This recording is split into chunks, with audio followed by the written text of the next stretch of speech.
Hi, OWP friends and colleagues. I'm so glad to be joining you today. I'm really happy you're taking an OWP class this summer, and I'm honored to be here from the comfort of my own backyard talking to you. My name is Betsy Woods. I am an English teacher at Milford High School. I've taught there for the past 16 years. And what I wanted to talk with you about today are some of my personal philosophies about education, maybe some things about staying grounded in this crazy modern world of public education that we're in right now, and incorporating new ideas and new technologies into what we already know are the best practices in teaching.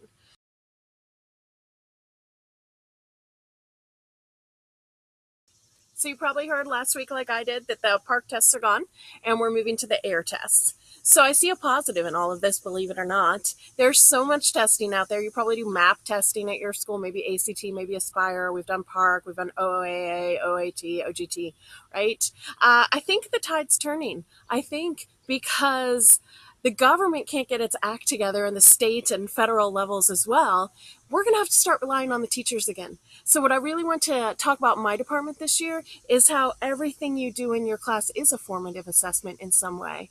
How the real assessments are what you're doing in your class. And if you have a strong curriculum that engages your students, that's built on rigorous standards, you don't need test prep. I want to do away with test prep this year in my department. That's one goal I have.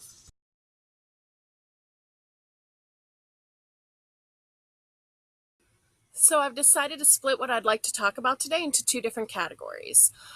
First, I'd like to focus on the foundations and innovations in the English department at Milford High School. Little background information there. There's 17 of us, and I'm the department chair. We teach 9 through 12, core honors and AP courses, as well as a number of electives. Secondly, I wanted to talk about my own classroom. So I chose a lesson from AP Lit today. I also teach AP Language, and I teach an elective course that I'll talk about later on in this video as well. Probably the most important thing to know about me, though, is that I love my job. I cherish it every single day. So I try to stay current with trends in education and with movements in literature and the arts. I like to surround myself with smart people, with important people, educators and others. So I read widely. I stay connected virtually, and I like to teach and take classes in education still. But finally, I guess what I want to say, though, is that the things I want to talk about today are really from the heart. They're not from a conference. They're not from an educational journal. They're a combination of ideas that I have that are the simple stuff that we know actually is the stuff that works. So I hope you enjoy what I have to talk about today. So I'd like to talk a little bit about the items that I think are foundational to the English department at Milford High School. We have a few things that are sort of expected in our community and our school. We have very rigorous courses that follow the Common Core standards. So we read a lot and we write a lot. And we try to up the level of expectations in all of our core classes. We use authentic texts in the classroom as well. So that means we don't use workbooks that are designed to teach a skill. We teach the skills from the texts that we're reading for class. And if you're looking for a model on how to do this, I would highly recommend Nancy Dean's book, Voice Lessons. I have an example from the book for you here in just a minute. The book is split into diction, syntax, tone, and imagery. And in this diction lesson, you'll see she just took a simple sentence out of a text, an authentic text, and she's concentrating on the one word hugely. So she then will pose a couple questions for you to use with your students. And how would this sentence be different if the man said loudly instead of hugely? Right? And then there's always an application, and this is where the students write and hopefully share aloud too in the classroom. So in this case, it's really simple. Write your own sentence, fill it in with an adverb. The man coughed blankly. Right? And it's really fun to do this one with students, and it really gets them talking about the nuances in word choice. This next example is about syntax, and it's straight out of Brave New World. And you'll, looking at the sentence, you'll see that it's not just syntax, but it's punctuation that's important to this sentence as well. So she followed it up with some interesting questions and some application that I'm not going to read to you. You can pause the slide and read it yourself. But I think Nancy Dean's examples are great for using authentic texts and also for incorporating that daily reading and writing in your classroom and making them connected. Use the writing and the grammar of the text that you're reading. While those are some of the foundational beliefs we have in the department at Milford, I wanted to talk about our innovations beyond our core classes and how we really strive to create a community for both readers and writers and help our students find their niche as far as English is concerned. So we do that with blended elective courses. We have quite a few that we offer. Blended means that the class meets 2 or 3 times a week and meets online the rest of the week. So we offer quite a bit of choice there in the classes that students can take. And the nice thing here also is that the teacher who is lucky enough to teach one of these blended classes on his or her off days, let's say they teach the class on Monday, Wednesday, and Friday, on Tuesday and Thursday they'll meet with struggling students and do some intervention. So we're kind of killing two birds with one stone, but we're also providing a lot of freedom and creativity for both our students and our teachers, and you can tell from our courses that we offer quite a lot. We also have a student-led writing center at Milford High School. It's open 7 periods a day. Our students staff it. They're recommended by their English teachers, and they earn elective credit for working in our writing center.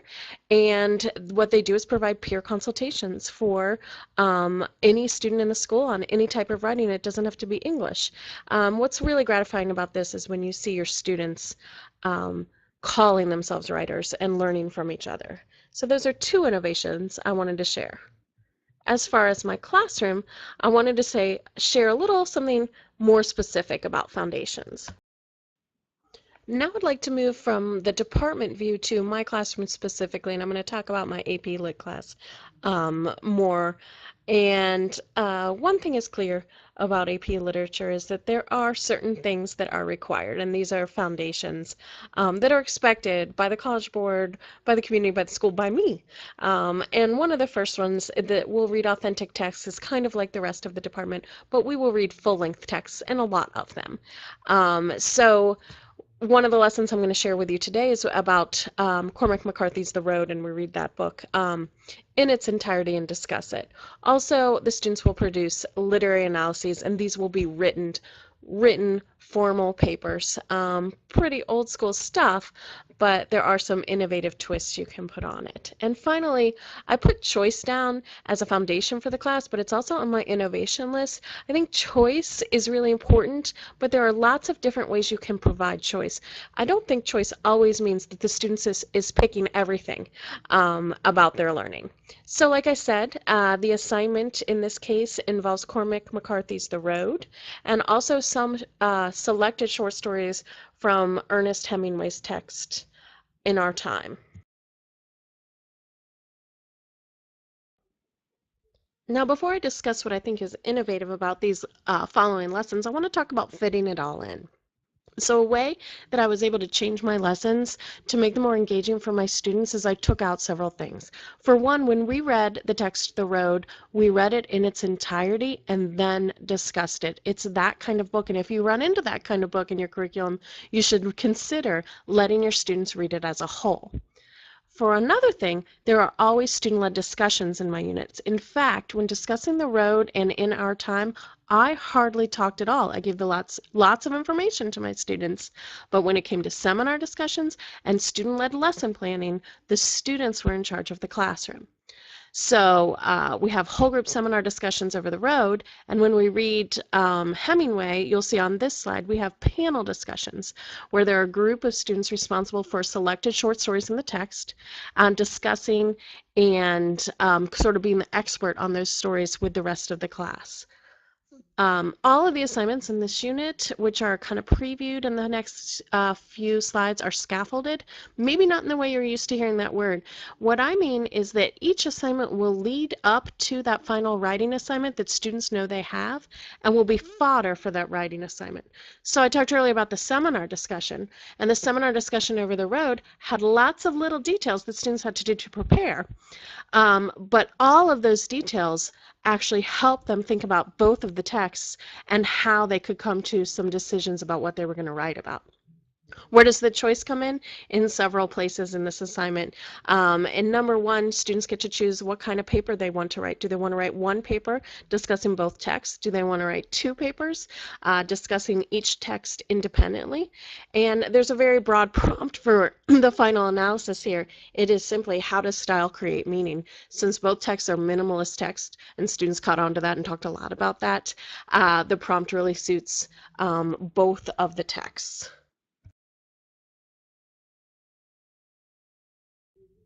Now, before you go thinking that my assignments are really dry or they're really tough, I do wrap up this unit with 25-word stories, which is something fun that my students typically really enjoy. So we do it in homage of Hemingway's somewhat apocryphal story, For Sale, Baby Shoes Never Worn. I know, it's a killer.